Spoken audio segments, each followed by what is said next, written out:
کہ پیغمبر نے اس کو از خود بنا لیا ہے، نہیں، بلکہ وہ تمہارے پروردگار کی طرف سے برحق ہے، تاکہ تم ان لوگوں کو ہدایت کرو جن کے پاس تم سے پہلے کوئی ہدایت کرنے والا نہیں آیا، تاکہ یہ رستے پر چلیں۔ اللہ ہی تو ہے جس نے آسمانوں اور زمین کو اور جو چیزیں ان دونوں میں ہیں سب کو 6 دن میں پیدا کیا، پھر عرش پر جلوہ افروز ہوا،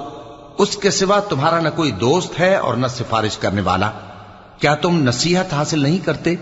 وہی آسمان سے زمین تک کے ہر کام کا انتظام کرتا ہے،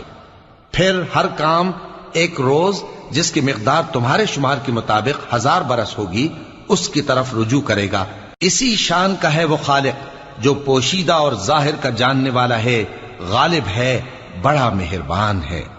وہی جس نے ہر چیز کو بہت اچھی طرح بنایا، یعنی اس کو پیدا کیا اور انسان کی پیدائش کو مٹی سے شروع کیا، پھر اس کی نسل